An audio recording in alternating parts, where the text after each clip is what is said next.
The snow fell like shattered stars across the wreckage of Epsilon Station, each flake carrying the weight of a war that had ended 3 months ago but refused to die. Jackson Reeves stood at the edge of the settlement's perimeter, his prosthetic left arm worry softly as he adjusted the thermal scanner built into his ocular implant. The blizzard had intensified over the past hour, transforming the Krillian landscape into a white void where visibility dropped to less than 10 meters.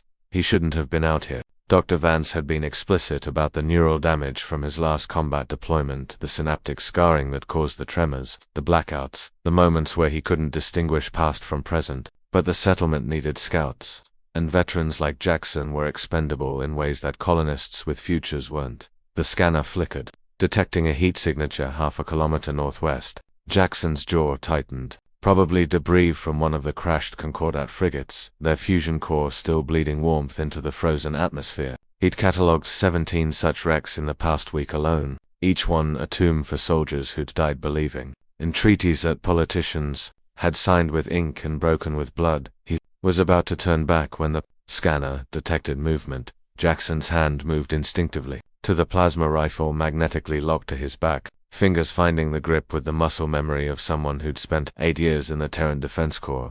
The movement signature was irregular, stuttering biological, not mechanical. He enhanced the scanner's resolution, pushing past the interference from the magnetic storm rolling across Krillian's upper atmosphere. 3 signatures. No. 4. 1 large, 3 small.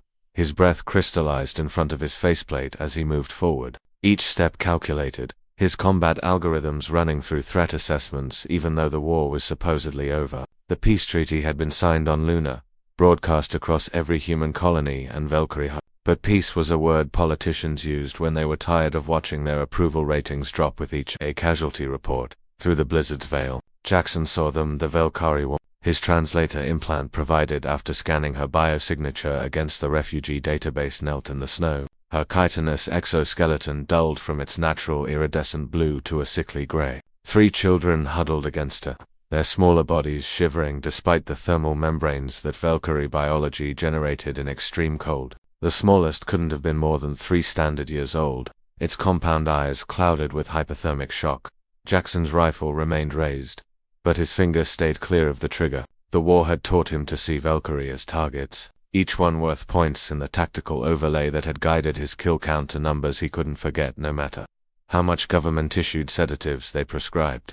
But Orla wasn't armed. Her lower manipulator appendages were wrapped around her children, and the quantum signature scanner in his implant detected no weapons, no communications equipment, no threat beyond the simple act of existing. She looked up at him, and Jackson saw something in her multifaceted eyes that translated across species, across the light years of evolution that separated their kinds: fear, desperation, the universal language of a mother protecting her young. His translator caught fragments of her speech, her mandibles clicking in the rapid-fire rhythm of Valkyrie. Please, not soldiers. Children. Husband die. Orbital strike. Just cold. So cold. Jackson's hand trembled not from the neural damage, but from something deeper. Something the war had tried to burn out of him but hadn't quite managed. He thought of Sergeant Kowalski, who'd died in his arms on Arcturus V, whispering about the daughter he'd never meet. He thought of the Valkyrie combat medic who'd dragged him to safety during the siege of Hanoi Station, leaving him alive even though every war protocol said to let enemy combatants bleed out. He thought of all the reasons command would give him for walking away. Valkyrie were the enemy, resources were scarce, the settlement barely had enough thermal generators for its own population. Bringing aliens into human territory could restart hostilities, could brand him a collaborator, could end with him facing a military tribunal for treason. Jackson lowered his rifle. "Come with me," he said, his translator converting the words into Valkyrie phonemes that his vocal cords could never produce naturally. Orla's antennae quivered, processing the statement, searching for the trap that 8 years of war had taught both their species to expect. Jackson understood her hesitation. He'd seen what humans did to Valkyrie prisoners. He'd seen what Valkyrie did to captured human soldiers. Trust was a luxury that wartime made extinct. He detached his thermal cloak and stepped forward, movements slow and deliberate. Orla tensed, her biological combat reflexes preparing for violence. But Jackson simply wrapped the cloak around the smallest child, whose shivering had become dangerously faint. The warmth-generating nanofibers activated immediately, and the child's compound eyes brightened slightly. Settlement is 2 kilometers south, Jackson said, pulling up a holographic map in the space between them. Refugee processing center, food, shelter, medical care. For all species. He highlighted the building in pulsing blue, making sure the universal symbols were clear. Orla's translator crackled. Why help?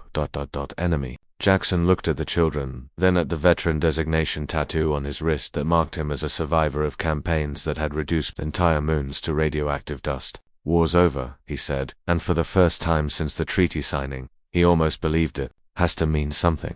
He offered his hand-human gesture, probably meaningless to Valkyrie biology, but Orla understood. She took it with her primary manipulator, and Jackson helped her stand, helped gather the children, distributed his remaining thermal packs among them. As they walked through the blizzard toward the settlement lights, Jackson's neural implant flagged the risks. Court-martial, 73% probability. Civilian backlash, 89%. Personal safety compromise, 42%. But the algorithms couldn't calculate the weight lifted from his chest, couldn't measure the value of one choice that defied the war's logic.